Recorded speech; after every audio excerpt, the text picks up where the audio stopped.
Beowulf's story, as told in the epic poem Beowulf, is set during the early medieval period, around the 6th century CE, in a time when Scandinavian societies were dominated by warrior cultures, clans, and the pursuit of glory.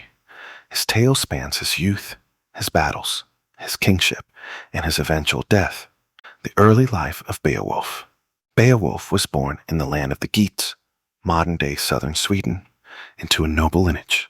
His father, Ecthio, was a famed warrior who once sought refuge in Denmark after a blood feud. His mother, whose name is unknown, came from a prominent Geatish family. Beowulf grew up during a time of frequent feuds, raids, and the need for strength to survive. Even as a young boy, Beowulf was exceptional. He was known for his immense strength, bravery, and loyalty.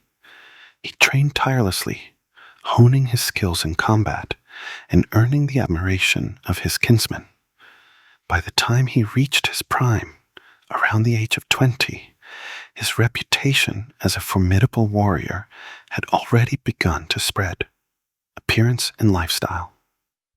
Beowulf was described as tall and muscular, with long, sun-kissed hair and piercing eyes that exuded confidence. His attire reflected his status as a warrior of the Geats. He often wore tunics made of wool or leather, reinforced with mail armor for battle. He wielded weapons of great craftsmanship, including a mighty sword and a shield of iron and wood. Despite his strength, Beowulf was humble in demeanor, a trait that endeared him to both his allies and the people he served. The call to adventure. When Beowulf was in his early 20s, word reached him of a terrible monster, Grendel, terrorizing the Hall of Heorot in Denmark.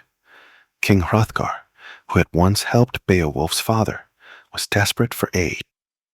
Eager to prove his strength and repay his father's debt, Beowulf set sail with 14 of his loyal companions to confront the beast.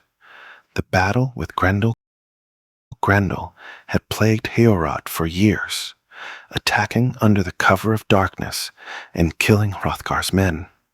Beowulf vowed to face the creature unarmed, relying solely on his strength.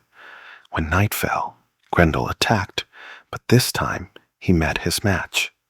In a fierce struggle, Beowulf overpowered Grendel, tearing off his arm. Mortally wounded, the monster fled to his lair and died.